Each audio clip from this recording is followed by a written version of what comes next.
Tu es en burn-out ou au bord du burn-out. Tu sens que tu peux plus continuer comme ça dans ton job.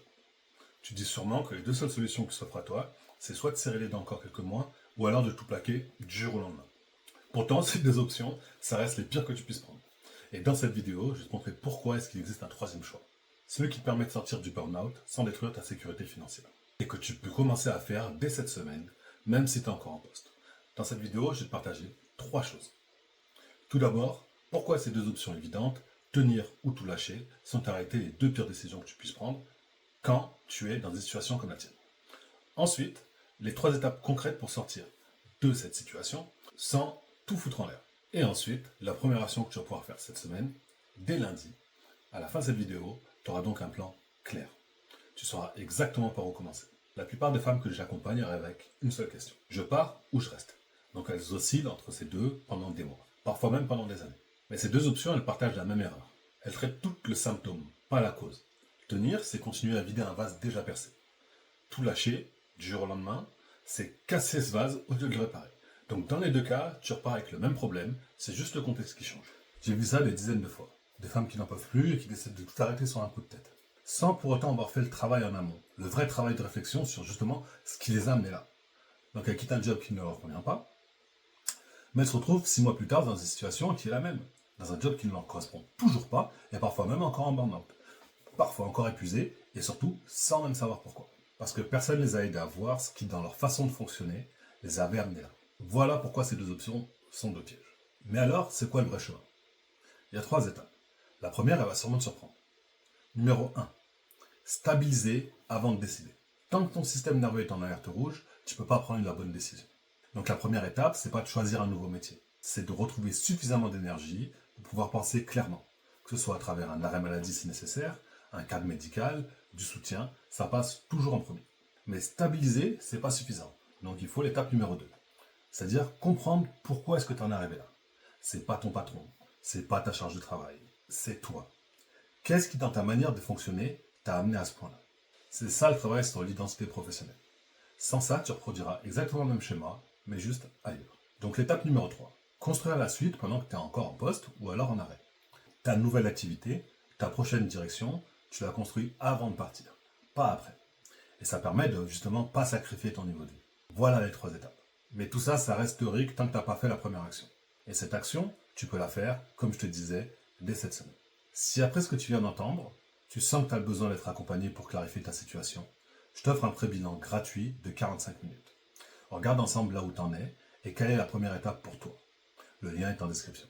Cette action, elle ne te coûte rien. Elle prend 30 minutes. Prends tout simplement un bout de papier. Attention, pas ton téléphone, un vrai bout de papier. Et réponds à cette question. Si je retire la peur financière de l'équation, où est-ce que je serai dans 6 mois? Pas dans ce qui est possible, pas dans ce qui est raisonnable, ce que tu ferais vraiment. Mais attention, la question, elle n'est pas là pour que tu fasses ce truc dans 6 mois. Elle est juste là pour révéler à ton cerveau ce qu'il censure en permanence. Donc, ce que tu écris, c'est pas ton plan, c'est ton diagnostic. C'est la base sur laquelle va se construire tout le reste. Voilà, maintenant tu as le plan en 3 étapes et la première action concrète. Je vais te donner un exemple d'une personne avec qui j'ai travaillé. Marie-Charlotte, une avocate, qui avait son propre cabinet. Elle en avait marre des audiences, marre de faire que ça. Elle voulait toujours travailler avec ses clients, mais les aider d'une autre manière. Donc elle a changé complètement sa manière de travailler, sans pour autant fermer son cabinet du jour au lendemain. Elle a commencé par déléguer progressivement l'activité du cabinet. Pour ça, il a fallu qu'elle recrute, qu'elle forme les bonnes personnes, qu'elle mette en place ce qui permettrait au cabinet de tourner sans elle. Et en parallèle, elle a appris son nouveau métier. Elle a appris à trouver ses premiers clients, à générer ses premiers revenus, commencer à la stabiliser. Tout ça avant de quitter son activité d'avocate en l'espace de 6 mois. Mais si je m'arrêtais là, je te raconterais une histoire incomplète. Parce que tout ce que je viens de décrire, c'est la partie visible du travail. La logistique, l'organisation, la stratégie. Cette partie-là, beaucoup de personnes sont capables de la faire. Le vrai travail, il était ailleurs. Dans sa tête. Quand elle a commencé, elle avait des blocages très concrets. Elle se répétait des phrases sans se rendre compte. Je suis pas légitime pour faire autre chose que du droit. Si je quitte mon cabinet, qu'est-ce que les gens vont penser de moi? Qui je suis si je suis plus avocate? Voilà des beaux exemples de croyances. Et tant qu'elles sont là, elles sabotent tout. Tu peux avoir le meilleur plan du monde, mais s'il y a une partie de toi qui est convaincue qu'elle n'y arrivera pas, tu n'y arriveras pas. Donc on a dû travailler sur cela, point par point. C'est pas de la magie, c'est pas de la pensée positive. C'est un travail précis et structuré. Et c'est ce travail-là qui a permis de prendre des décisions concrètes sans se paralyser à chaque étape. Les deux vont ensemble. La partie mécanique, déléguer, recruter, apprendre, vendre, et la partie mentale, désactiver ce qui te fait reculer au moment où justement il faut avancer. Si tu enlèves l'une des deux parties dans le projet, ça échoue.